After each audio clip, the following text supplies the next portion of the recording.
White Sox fans. Steve Peredzinski and Tony Marchese from Sox on Tap, bringing you episode 2 of Rebuilt, a Failed White Sox Project. We go back and we look at the various phases of the rebuild that the Chicago White Sox just went through that promised sustained success and where it all went wrong.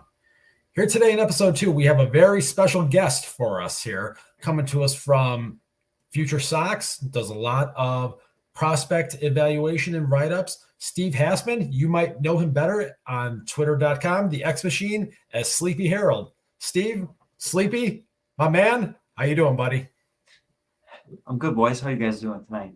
We're doing well. I was joking with Tony before we came on here. 2 Steves in one show. Usually you got to pay a little double for that kind of action, but we're going to have some fun here tonight, have a good stimulating discussion. So first thing we kind of want to get everybody watching here tonight a little bit of understanding about is your background. You've been with Future Sox for quite a while, looking at things at the amateur level from a variety of different angles. So tell us a little bit about your background, how you got into blogging, podcasting, and everything involving Future Sox. Sure. So I guess like the nerd part of like my fandom kind of goes back to like 2005. Like I had discovered, team was playing good, and I'm like in high school at that point, and like I discovered SoxTalk.com message board. So then I started going there a lot just because, I'm like, oh, this team is great. Like it's the early internet stage of like, hey, like it's stuff to find, good White Sox info on. So that's kind of where it started. And they had a Future Sox board there.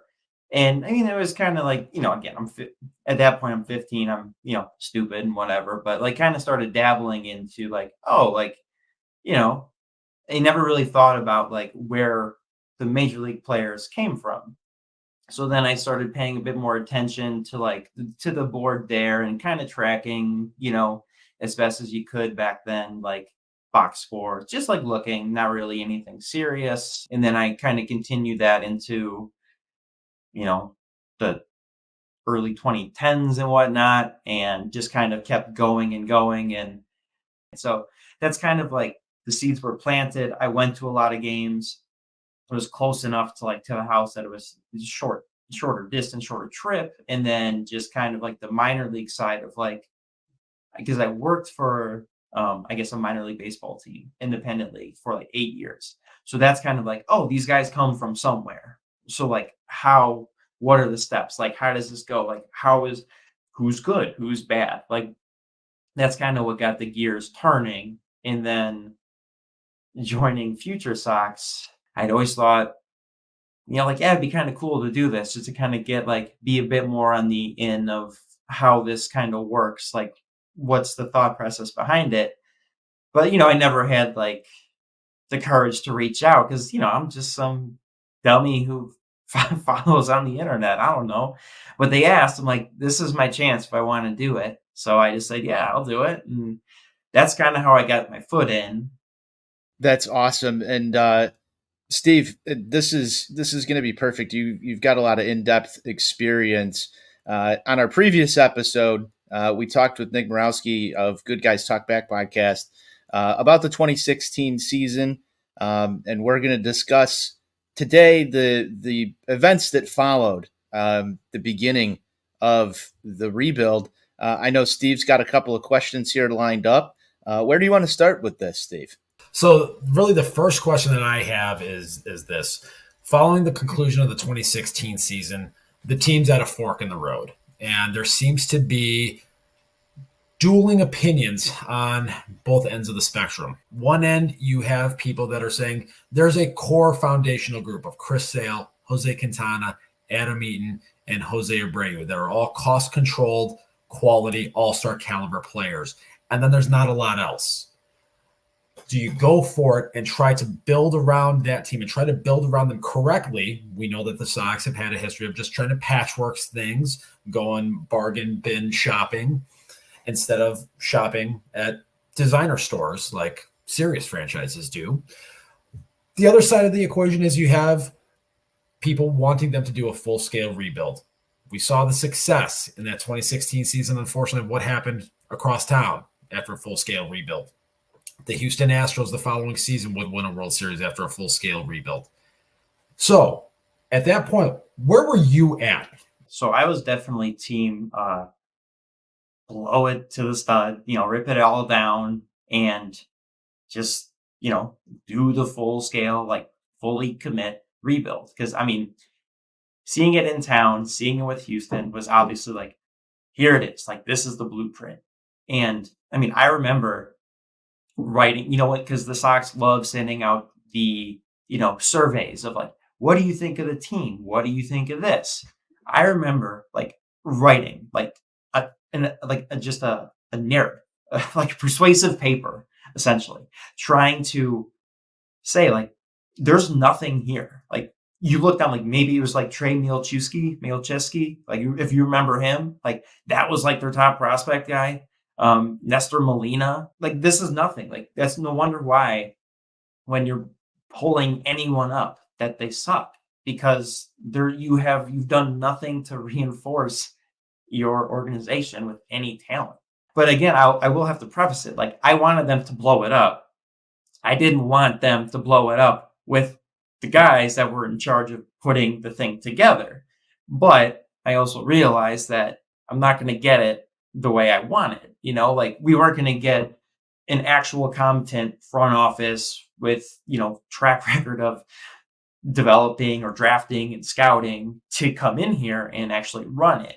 So it was kind of like, all right, it was like, do I trust them to properly evaluate major league talent and fortify the roster? Or do I trust them with blowing it up and maybe lucking into some young, high talented players? So I was kind of like, well, if they're going to be running it, I guess I'll go with the unknown because I know that they can't evaluate major league talent really. So I mean, that was kind of like the conundrum in my eyes at that time too. Like, I'm sure, I don't know how you guys thought or what your view was if you were, spend some money properly and do this, or just tear it down and, roll the dice. I think I was in the camp of wanting to do the rebuild, but like you talked about, bringing in fresh outside voices, because I take a lot of heat for calling that period after 2013 rebuild 1.0 that was abruptly ended in the winter of December 2014 when they decided to sign David Robertson, Melky Cabrera, Adam LaRoche, and trade for Jeff Samardzija, who we're going to talk about that transaction a little later on here. And that failed. That was another patchworked attempt at trying to piece together a roster instead of going about it in a clear, concise manner. So I was very frustrated by that. And my thought was kind of similar to where you're at. We know that this team has a hard time, and Rick Hahn and Ken Williams have a difficult time operating within the constraints that Jerry Reinsdorf is placing in front of them. What if we try it this other way? Could this lead to long-term sustained success by having, in theory, a farm system that's going to be churning and burning and consistently producing talent that is going to be cost controlled, because we know how important that is to this organization. So that's really where I was at from a thought process standpoint. Tony, where were you at that point? I mean, in the previous episode, I talked a little bit about, my desire to see the rebuild take place just because it was a new, clear path. And I think that watching the same thing go on over and over again, it felt like the right thing to do. I guess my follow-up question to that for both of you is, despite not wanting the current front office group at this juncture to continue on the rebuild, you'd rather have somebody else. I've heard that from both of you now. Did you believe in it, though, once they set that clear path and said, this is what we're going to do? Oh yeah. I mean, absolutely. Like I would say, like I remember like when the Sale trade went down, like I was at work, saw it come through. I'm like, okay, we chose a path. This is it. I was like in for it. I was ready for the change. And like it's the unknown. So still a bit like nervous that like, well, I hope they like really commit. And like initially, that's what it looked like. It looked like they were doing that. And they kind of did, it's like, never half-ass two things, whole-ass one thing. Like they started whole-assing it, and then just kind of like, just that was it. Like, I know we're going to get into it, but that's kind of where, like, retroactively, like looking back now, it's like, come on, like you guys were on your way, you were doing it right. You pulled in all the collection from the trades, but then then that was it. Yeah, I think I was kind of in the same boat there, that once that decision was made and they were going to go down the rebuild path, that, that 36-hour window there, December 6th and December 7th of 2016, when the Sale and Eaton trades were made.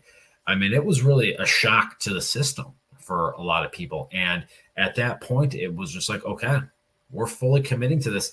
And you look at those two deals right there, and this is going to kind of be our jumping off point.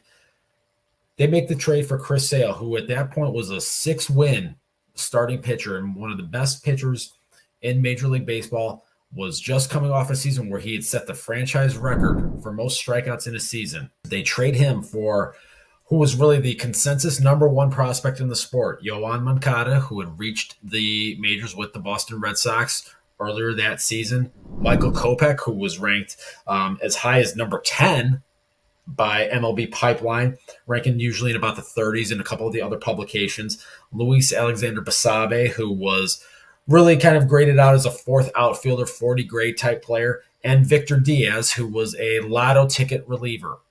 I remember being at spring training in 2017, and I was sitting next to a Red Sox scout at a game.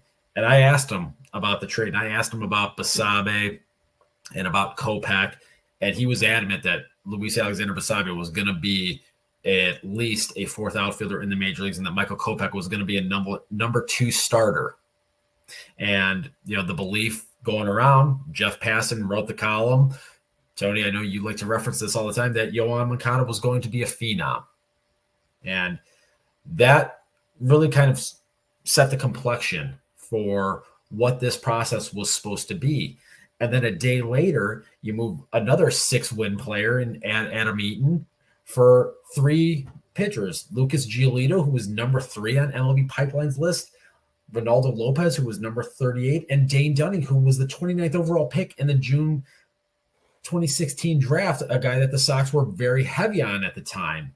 And so in those 2 deals right there, you got 4 top 50 prospects and a guy that had just been drafted 6 months prior. Immediately, that farm system was elevated to a top 10 in the sport. At the time, Sleepy, did you think that those were the right deals for those 2 players? For Eaton, I mean, I think it's tough to argue that, like, he had a great season. There's no debating that. Like you said, he was a 6-WAR player. Like, he was awesome.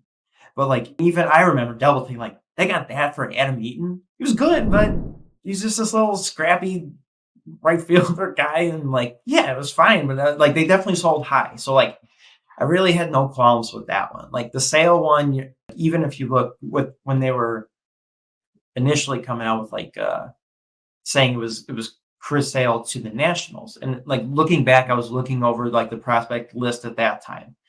It's like, okay, you wouldn't do it for all pitching. You needed some offense. But, like, looking at the list, like, okay, Trey Turner played in, like, 70 games, I want to say, in 2016.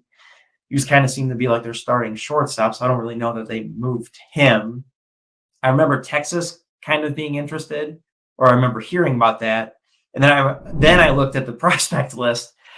Joey Gallo, Nomar Mazara, Lewis Brinson, Dylan Tate, like, ugh, like that would have been really bad, So it's like, okay, I guess that kind of worked out that it didn't go that way. Although they were, like, all at that point super hyped, like, these guys are going to be good type players. I mean, we got the number 2 prospect in baseball, the number 1 prospect in baseball, a starting pitching prospect that could be ace potential, top of the rotation, anchor type, and then lotto tickets. So, like, they kind of went, it seems, at least I kind of, again, looking back, it seems like they kind of went heavy on potential.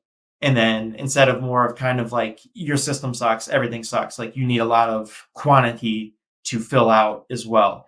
Not saying like a quantity deal would have been sexy for Chris Sale, because it quite frankly wouldn't have been. But, I would have liked probably a bit more depth, I think. So one of the interesting things that doesn't get talked about enough with that deal, and this is something that came out in the book that chronicled the 2018 Boston Red Sox championship squad, when Dave Dombrowski was overseeing the Red Sox organization. He was the one that pulled the trigger on this deal. During the negotiations of the Sale trade, Rick Hahn was apparently adamant that the third piece in the deal not be Luis Alexander Basabe. He was adamant that it be Rafael Devers. And Dave Dombrowski held out and was able to hold on and keep Rafael Devers, who, as we know now, is a $300+ million player for the Boston Red Sox and an anchor in the middle of their lineup.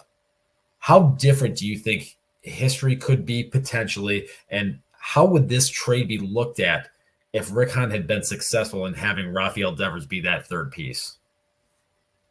I mean, I think it kind of changes it like entirely. Instead of banking on like, well, Moncada's got to be a star and Kopech's got to be an ace. Like, okay, well, Devers just that would have been like a scouting win. That would have been like he was just the extra guy, and he came out and like he was better than the other two. Like, so I think that would have like it really would have shifted the how we all view it now is like, oh well, Moncada can play defense and maybe Kopech's a reliever or something. It really would have shifted the way that like we view it. And like, I mean, to give some props to Rick Hahn, like at least, he knew what he wanted and it turned out to be a very good player. Like in the long run, he was right for wanting that.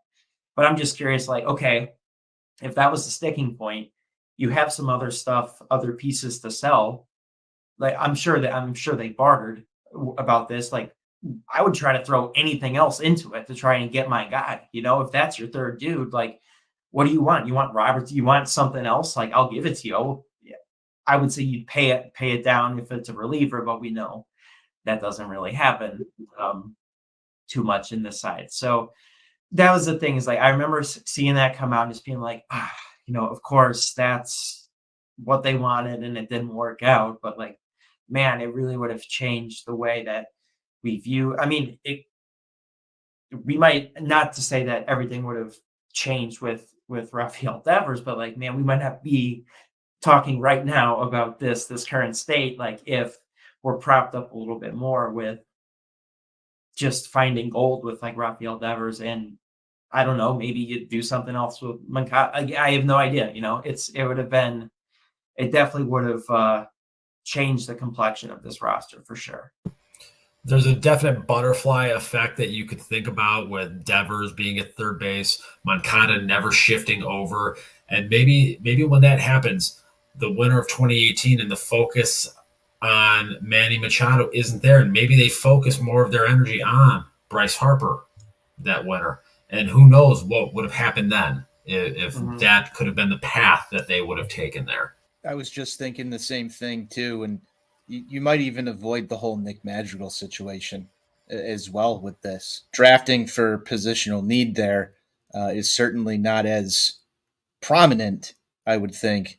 And it's amazing how, one little butterfly effect in this trade could have changed the trajectory, as you guys were both mentioning. Yeah, we've got two more trades that were really kind of the other two cornerstones of this rebuild process.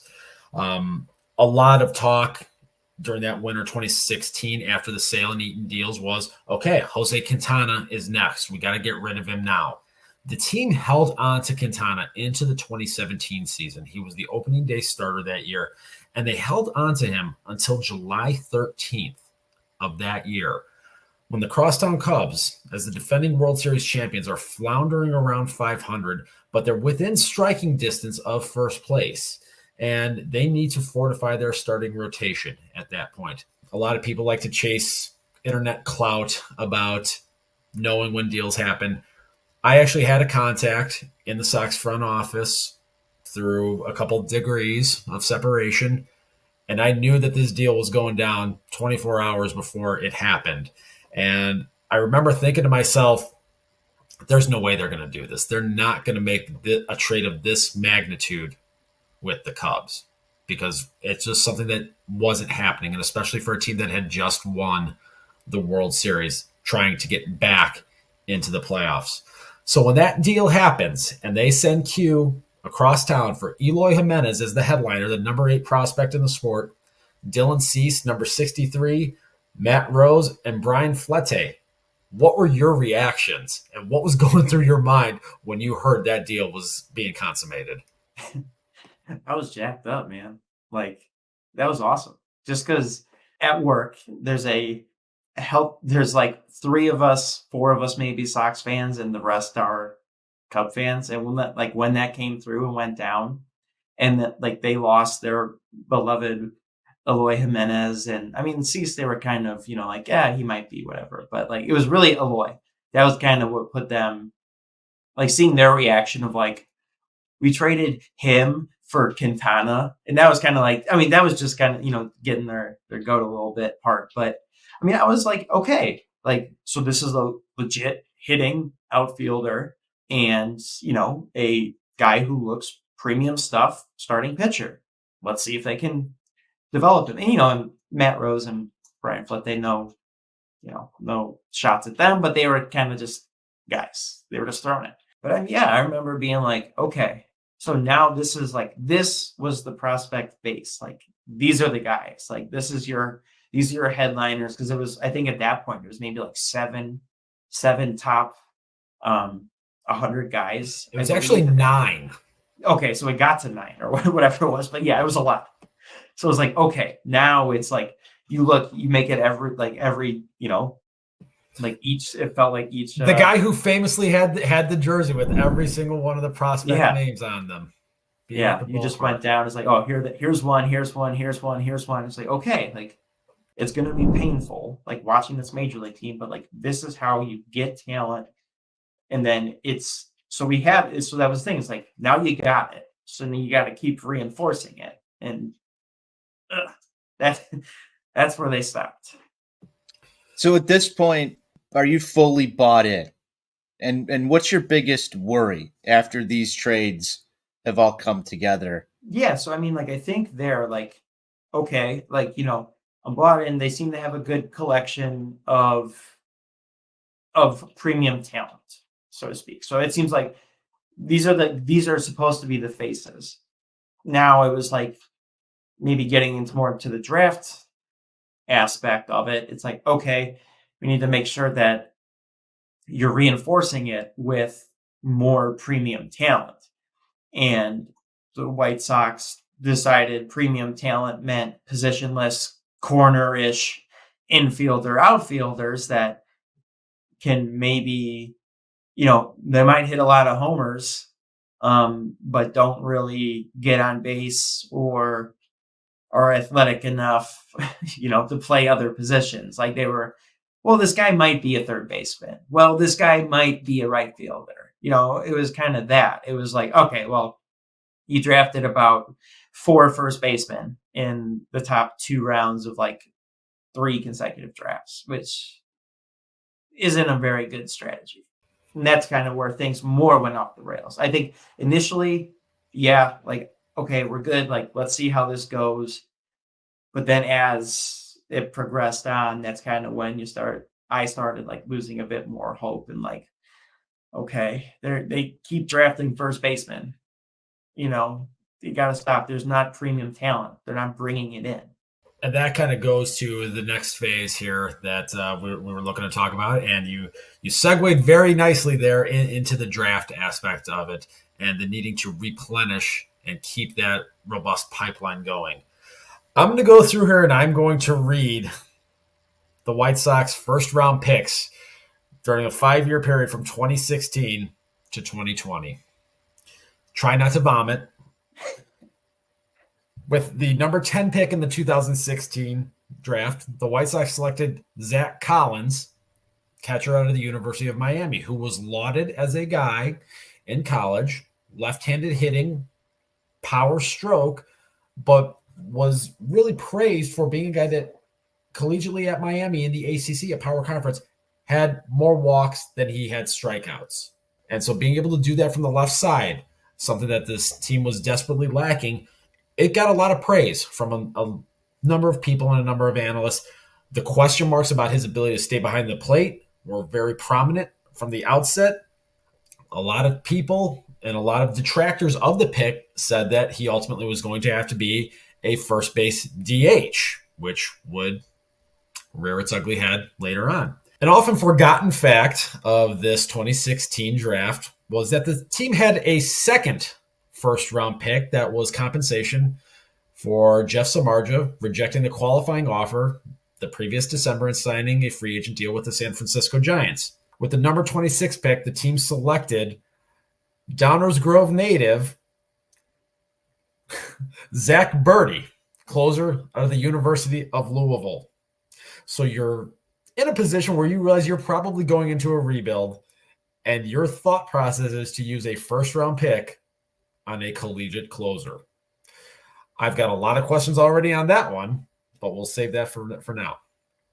2017, with the number 11 pick, the squad selects Jake Berger, third baseman from Missouri State, somebody that is very near and dear to all of our hearts, and somebody that unfortunately is no longer part of the White Sox organization. With the team's second round pick that year, they selected Wake Forest first baseman and Tony's baby boy, Gavin Sheets. So again, we've got three corner first base DH types taken with high picks in back-to-back drafts. 2018, and what will forever be the most egregious pick, in my opinion, of this entire process.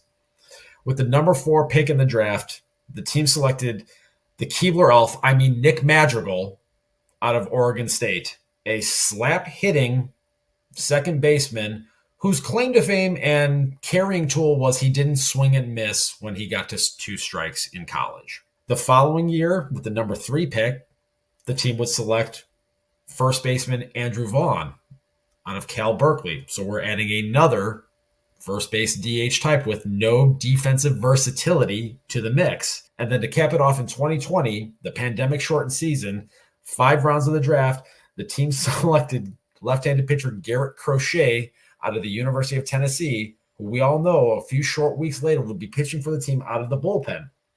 So this entire 5-year run here, you have a focus, like you talked about, Sleepy, on corner first base DH types and relievers that theoretically should be ascending to the major leagues very quickly.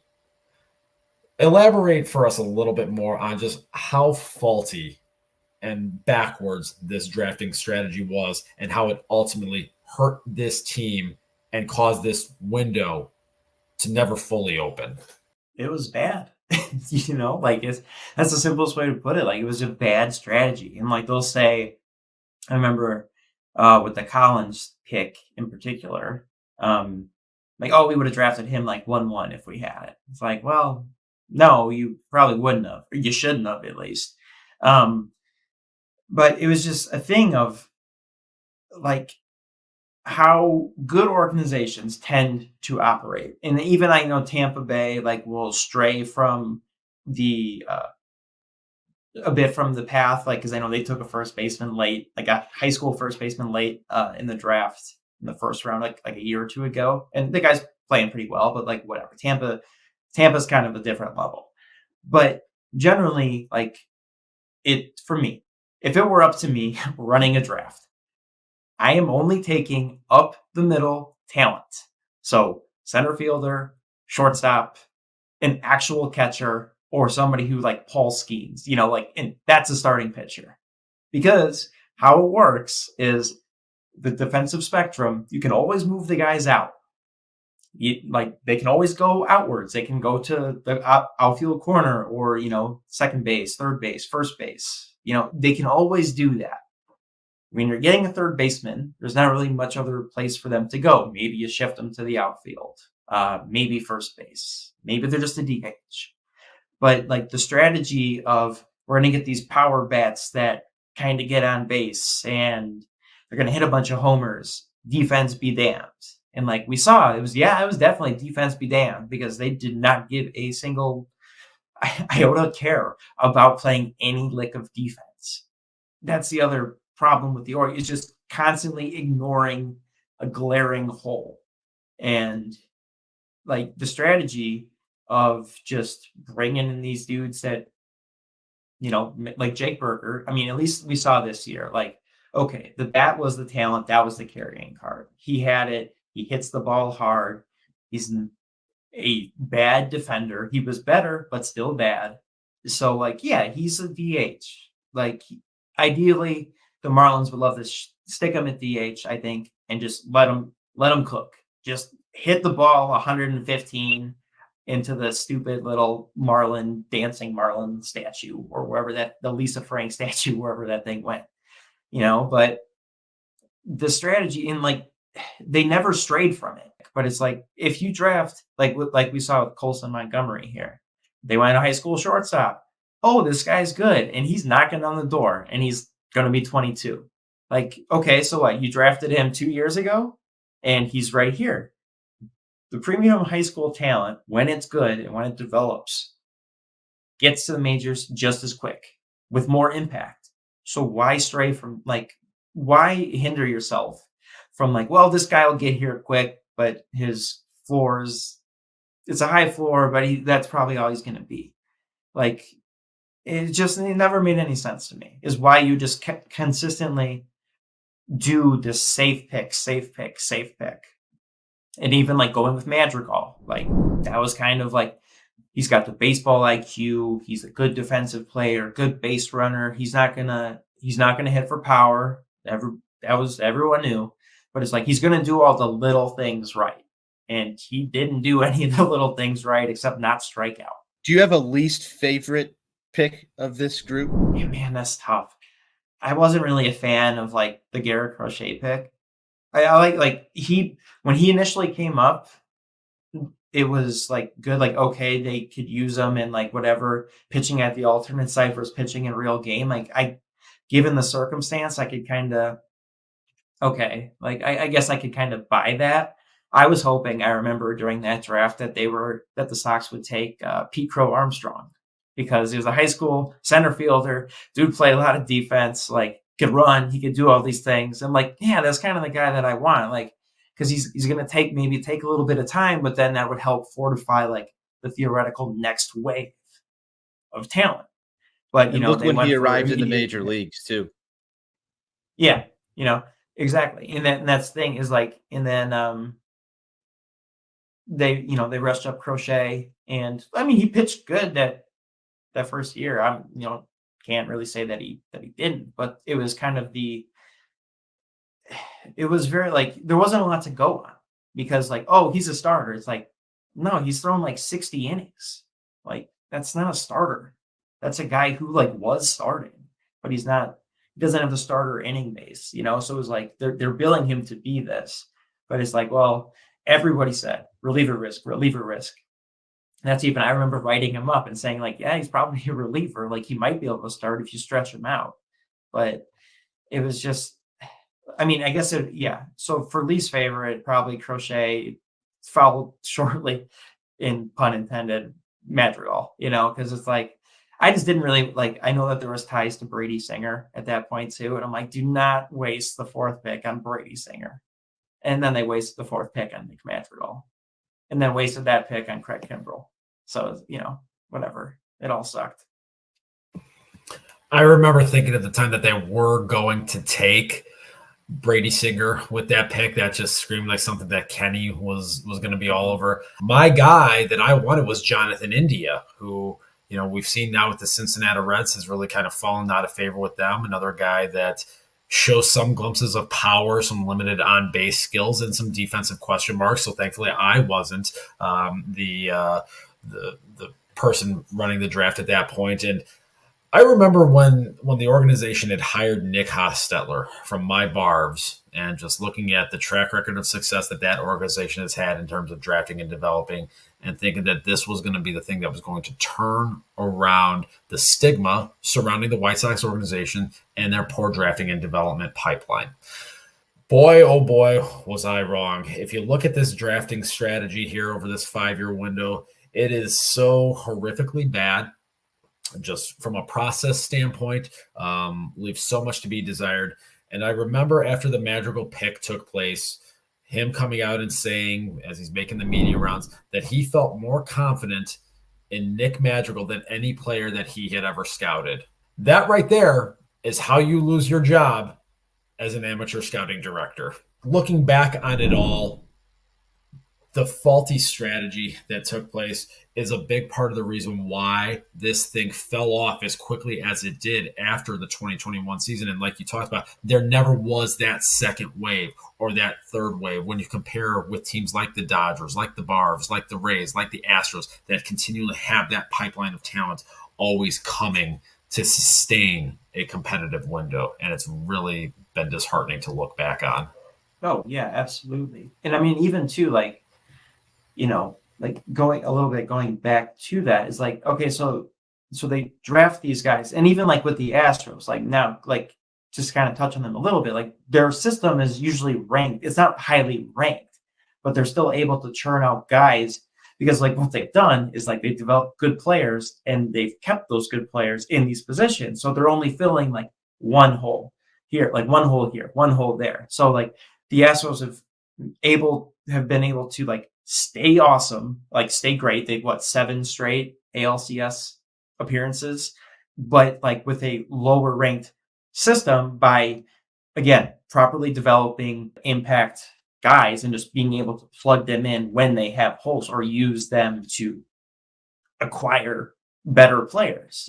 There's more than one way to kind of do it, but it was like the Sox just didn't do any of them. They just kept drafting these first basemen. Like nobody wants that. Like you have to, that's like, and even like if you go to like Crochet where they screwed up was like, okay, you called him up and had him pitch in the majors right away.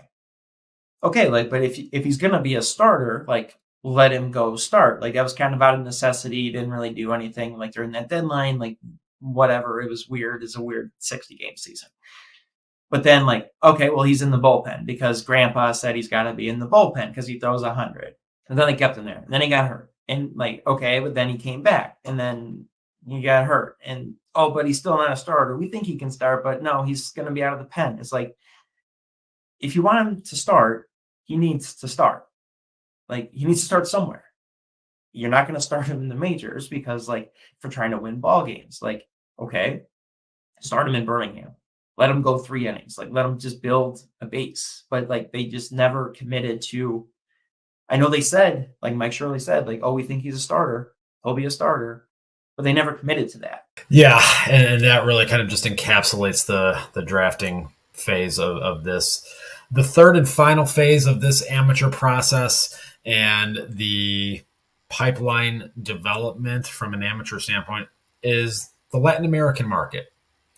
If we go back and if we look at things during this period of time, the Latin American market can be summarized in 2 words: Luis Robert and nothing else. I famously got myself in a little bit of heat for tweeting out that the deal was done 24 hours too early when that happened. But they went over into the tax with their pool allotment to sign Luis Robert. And they did nothing else following up that signing. They did nothing prior to it. So they put all their eggs in the Luis Robert basket. He has turned into a superstar, no question about it.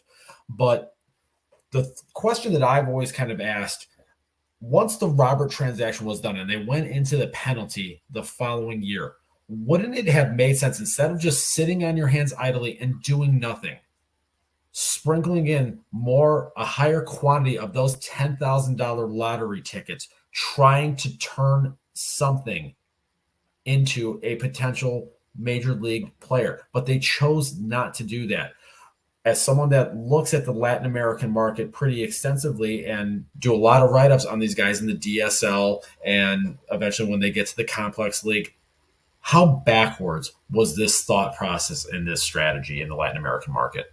It's not great. And again, like, I don't know if it's something with the unsettling nature of having to strike deals with like 12-year-olds and stuff. Like, I mean, I get like from like a morality aspect, I understand that, like, yeah, that's a bit icky trying to like sign a bunch of 12 and 13-year-olds, or, sign in quote air quotes 12 and 13-year-olds to like $1 million contracts and hope they develop in 3 years when you're actually able to sign them, because that's how it goes.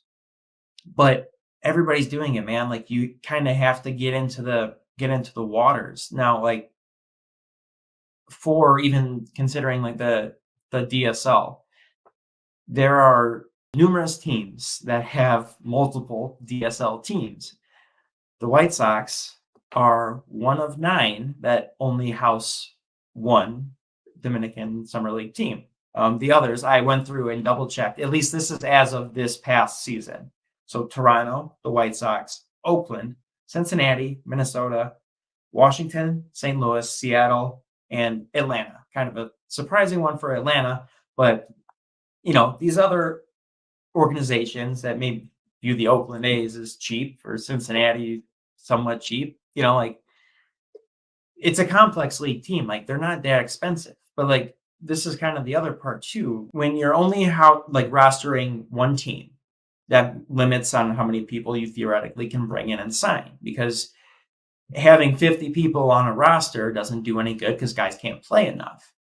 So yeah, like, you should be signing more of these lottery ticket types. Like, you could, like, the cap at that point, the penalty, you couldn't sign anybody for, I want to say it was $300K, nothing over that, but anything under was fine. It was like, you should be going to this limit as much as you can, because Ronaldo Lopez at the time, I believe he was a $10,000 older sign and turned out to be a top 100 prospect and has had a nice MLB career. All you need is like to hit on one guy and it makes it worth it.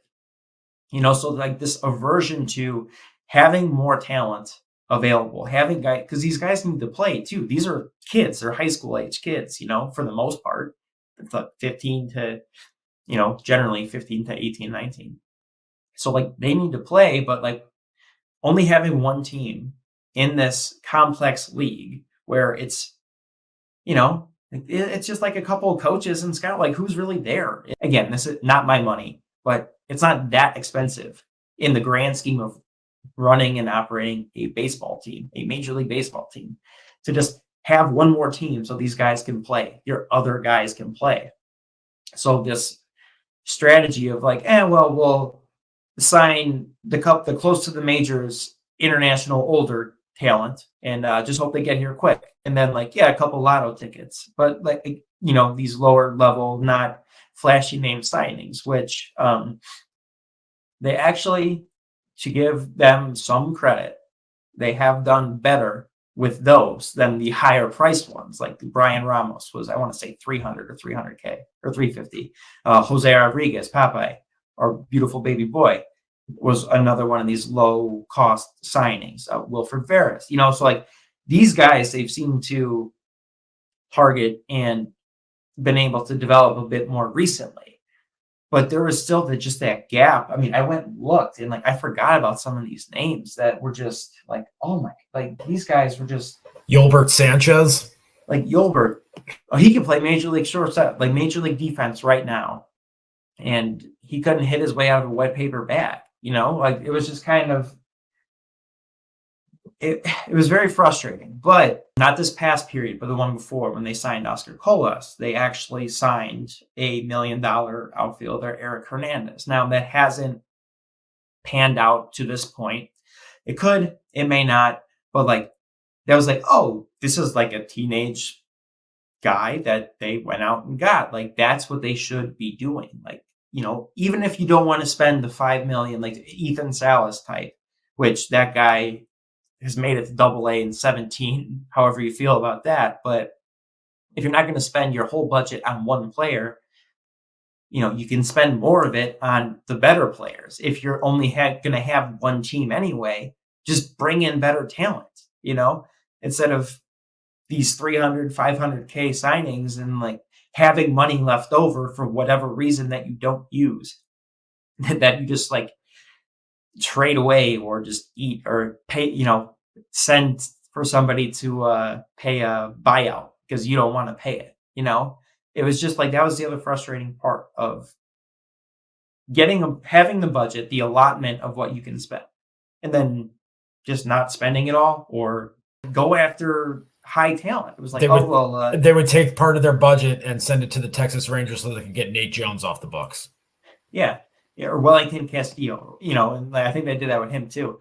But it was like, oh, well, we'll sign the older Cuban guys because like we have a strong connection. And like, hey, whatever. I mean, if you're gonna spend it. Like, that's fine. But what have we gotten from Yoelqui Cespedes, Oscar Colas, Jorge Vera, Yolbert Sanchez? Nothing. And those were like their big ticket guys. I don't understand like how they get like what is the strategy? That's what I would like to know. It's don't go after the high priced helium guys, but it seems to be these are dudes that just don't show up anywhere on any list. And I'm like, oh, okay, well, they like them. I don't know. I hope they play well. It sounds like it's on par with a lot of other things that the White Sox do. For the sake of time, I just want to ask you a couple of other questions before we get on out of here. The first one being, we've gone through some of the trades. We've gone through draft and talent acquisition overall. One thing that we haven't really touched on was the development of all of these guys. Do you think that the talent was there and that there was a lack of development within the organization through the farm system? Or would you lean more in the camp that said maybe the talent evaluation on the way in the door was more of the problem? As much as like of a cop out it is to say both, like I do believe it's both. But I think it's more on the evaluation side because you can like we've been able to see now like with the free agents they brought in that fell flat on their faces. Like they can't evaluate major league talent. So why can they evaluate amateur talent? They can't develop them, which we've seen. They kind of been on the path of like, well, let's hope their talent, natural ability kind of wins out and propels them. So they just don't know what to do with it once they have it. So it's like, it's not the fact of like, they just ignore things, like ignore metrics or whatever. It's like, we have this info. We just don't know how to give it to you to make you better type deal. So it's kind of like, that's where the things of like part of the disconnect with the organization is. It's that you have some guys that understand it, some that don't. They don't know what to do with it when they get it, how to utilize it to enhance, to make people better. But I mean, if you have guys that they're just not properly evaluating at any level, it's like, I can't really blame the players for not being given the proper tools to like excel in their career. You're sold this bill of goods and then it's like, oh, well, it's under delivered. Like, you go to McDonald's thinking you're going to get that big, nice looking sandwich on the commercial and it comes out, it's all flat and nasty looking. Like, yeah, that's what we were given, we were sold like, yeah, this is a guy, a premium bat, this, premium pitcher, whatever. But everything kind of all fell short. It's like once they got them there into the organization, they kind of just like stopped. They stopped with the development path or stopped with the development once they got into the lineup in Chicago. It was like, well, you're here now. Your development's over, right? Like that's what they seem to be asking. It's like, no, you got to continue it. It doesn't stop just because you reach it here. Like people adapt to you. They adapt to your skills. So how do you get better? How do you give these players the tools to continue to excel? As a White Sox fan, as a content creator, as somebody who follows the minor league system as closely as you do, sort of my final question here, do you have hope for the future of the Chicago White Sox organization at this juncture? Yeah. I mean, that doesn't sound too enthusiastic. I do have hope. Like I did, like I caught a game in Arizona. I was out there last week or a couple weeks ago, weekends ago. And it was cool to see like the guys were there and, they didn't have a great game, but whatever, that happens. That's baseball. Like I do have hopes that, and I know Steve had some qualms with everybody loving the "I don't like our team" quote, but it was kind of just like, to me, like again, we don't like the team because it was in front of us. Like they were bad and they just did nothing to change it. But it was the acknowledgement of like this isn't working. Like this team does not work. I am aware. I know. You know. And we don't like it. Whatever Pedro says is whatever Pedro says. That guy he's just a jabroni. But I want Getz to do well. I want him to bring these guys in. They seem, for the most part, like they're knowledgeable. They like their outside perspective. It's different. So like in that regard, like yeah, I am hopeful. For Getz, like I think he's saying he's saying things that I agree with. I don't agree with his hiring, but he's putting things out there that, yeah, this team needs work. And like I get, whatever Jerry said, trying to contend next year. I mean, that's not fooling anybody. Like this team has so many holes, like how is that even possible? But like I am hopeful that they're going to emphasize this development nature and have like one philosophy that kind of works its way through the system. We'll kind of see guys put in better positions, and that's coaches too, in better positions to succeed and get the most out of their talents in helping players or in helping them become better coaches, whatever. I mean, I love this team, like we spent over an hour here talking about it and like how much it was disappointing that like the rebuild turned into this. It was 2 playoff wins, but I'm gonna be here. Like I'm gonna follow them as much as like it pains me to try and watch. That's for sure. But like I'm gonna be around. I am hopeful. Just that could just be pure stupidity on my part, though.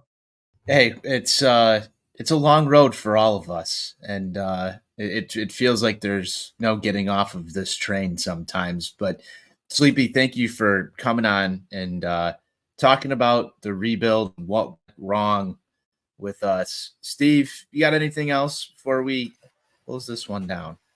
No, I think we did a real deep dive into the talent acquisition process and where it all went wrong during this rebuild and why we are now on the precipice of Rebuild 3.0. So, Steve Hassman, Sleepy Harold on Twitter.com, contributor at Future Sox. Thank you so much for joining us here on episode 2 of Rebuilt, a Failed White Sox Project. Yeah, thanks, Tony. Thanks for having me.